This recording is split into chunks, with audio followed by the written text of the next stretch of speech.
बंदी छोड़ सतगुरु रामपाल जी महाराज जी की जय हो। सतसाई बहन जी, आप अंबाला की रहने वाली हैं। पिछले 5 महीनों से आपने बताया कि आप परम पूज्य सतगुरु रामपाल जी महाराज जी के सत्संग सुन रही हैं। सत्संग आपको बहुत अच्छे लगते हैं, लेकिन नाम दीक्षा आप अभी नहीं लेना चाहती हैं क्योंकि आप एक पार्लर चलाती हैं और आपको लगता है कि कहीं न कहीं मेरा जो पार्लर का काम है वो परमात्मा के इस सत भक्ति मार्ग में बाधा उत्पन्न कर सकता है। इस वजह से मैं नाम दीक्षा नहीं लेना चाहती। समाधान आपने पूछना चाहा है। बहन देखिए, 5 महीने से आपने जो सत्संग सुने हैं तो उन सत्संगों में बहुत सी बार परमात्मा ने आज वर्तमान के समाज में जो फालतू की परंपराएं हैं, कुरीतियां हैं, रीति रिवाज हैं, त्योहार है, इन सब में परमात्मा ने हमें शामिल होने से दूर किया है। परमात्मा ने मना किया है कि हमने भगत होकर इन सभी क्रियाओं में सहयोग नहीं देना है, क्योंकि भक्ति मार्ग पर यदि हमें चलना है, हमें यदि सतलोक की यात्रा करनी है, तो हमने हमारी कमर पे कम से कम इन परंपराओं का बोझ रखना पड़ेगा। तभी हम आसानी से इस भक्ति मार्ग के सफर को पूरा कर सकते हैं। और वैसे भी परमेश्वर ने बताया कि साधु सोई जो सीधा चाल है।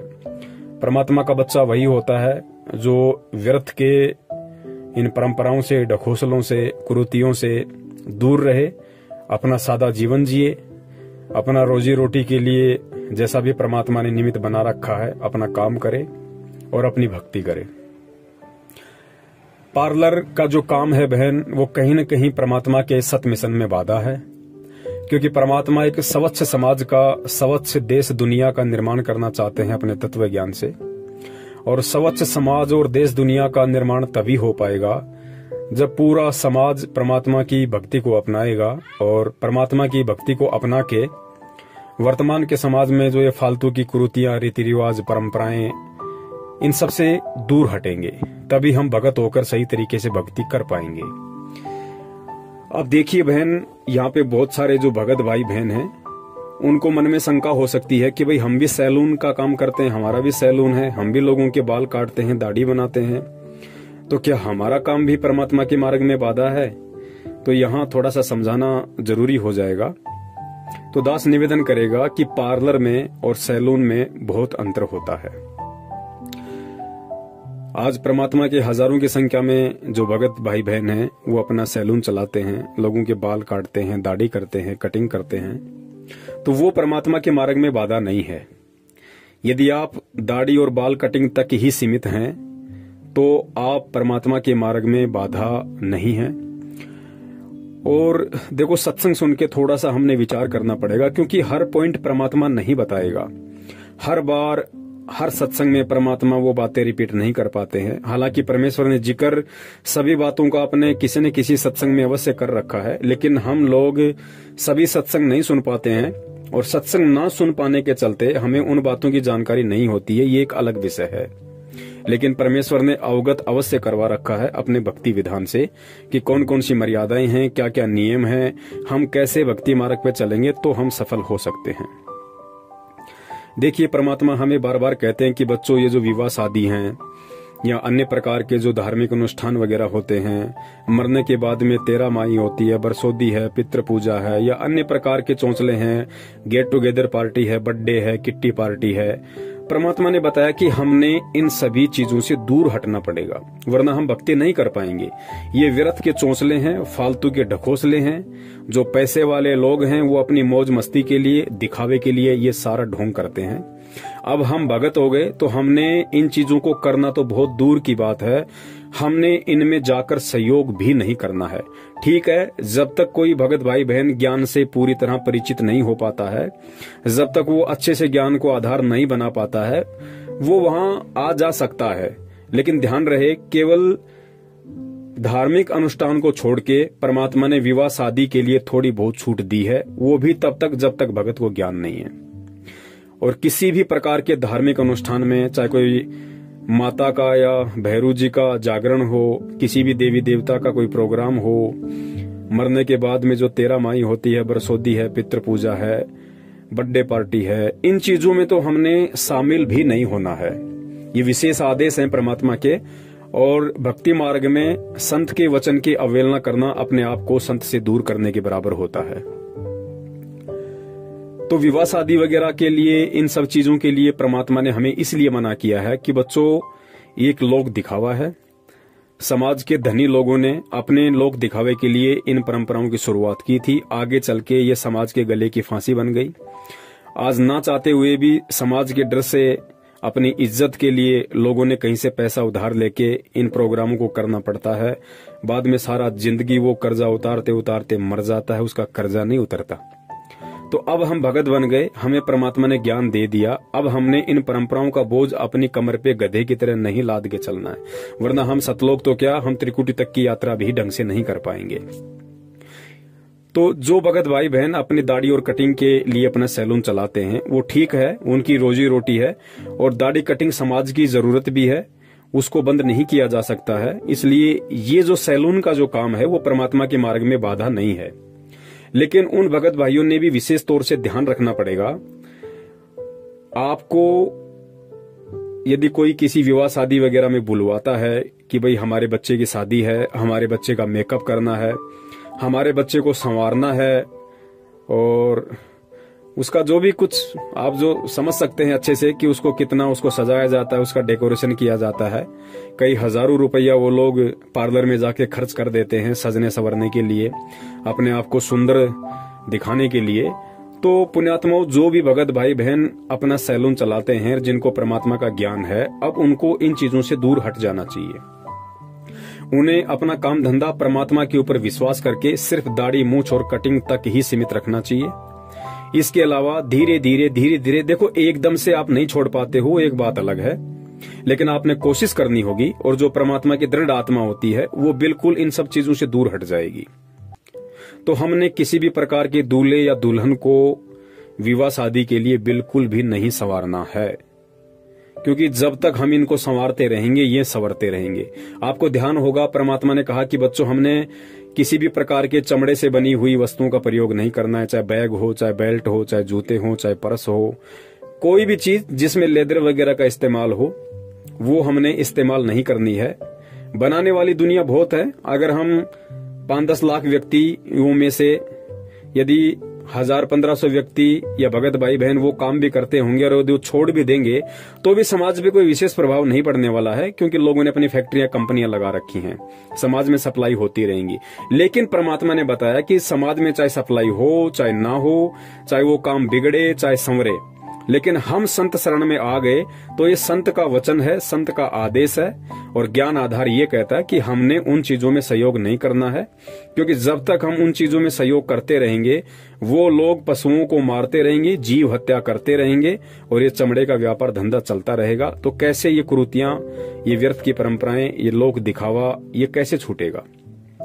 ठीक इसी प्रकार पुण्यात्माओं, हम भगत होकर जब तक हम इस तरह से किसी दुल्हन का मेकअप करना, किसी दूल्हे का मेकअप करना, जब तक हम ये सब करना नहीं छोड़ेंगे तो वो कभी भी अपना मेकअप करवाना नहीं छोड़ेंगे, और समाज में ये परंपराएं चलती रहेंगी।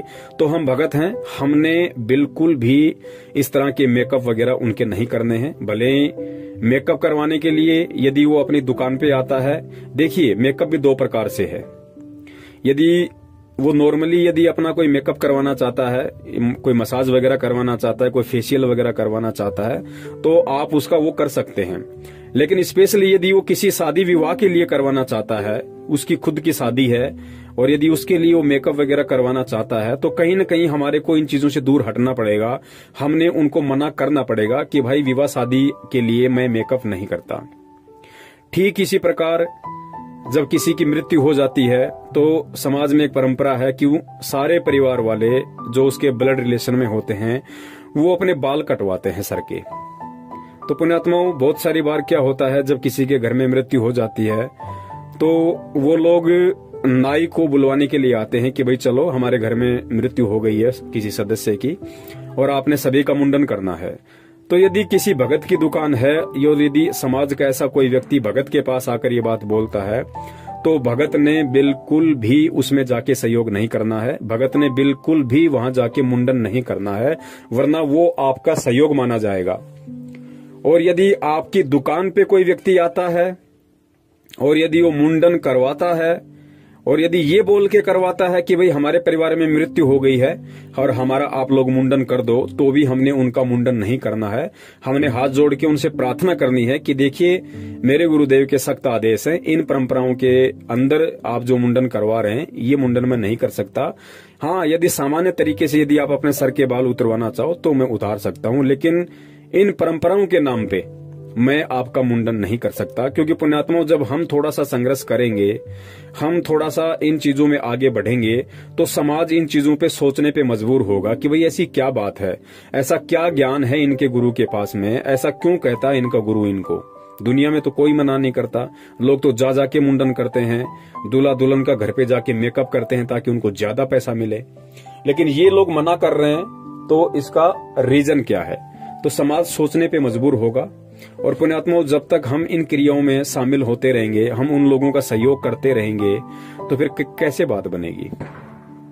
तो धीरे धीरे क्योंकि आगे चल के तो पूरा भगत समाज ही परमात्मा का होगा, हर जगह परमात्मा के बच्चे होंगे, हर 100 में से 90 दुकान जो भी होंगी सैलून की परमात्मा के बच्चों की होंगी। और जब दुनिया मरने लगेगी और जब जो लोग परमात्मा के ज्ञान को नहीं समझ पाए, उनके शरण में नहीं आ पाए, और वो फिर भी उन व्यर्थ की परंपराओं में फंसे रहेंगे, और जब वो जाएंगे सैलून पे और जहां जाएंगे वहां उनको परमात्मा के बच्चे मिलेंगे और बोलेंगे नहीं भैया हम नहीं करते मुंडन वगैरह, तो अंत में उनको भी उन क्रियाओं से धीरे धीरे दूर हटना पड़ेगा। तो वो प्रक्रिया होगी कब, जब आज हम उसकी शुरुआत करेंगे, जब आज हम सतगुरुदेव जी के ज्ञान आधार से इन चीजों से पीछे हटेंगे, तो आगे चल के समाज धीरे धीरे इन चीजों से सुधरेगा।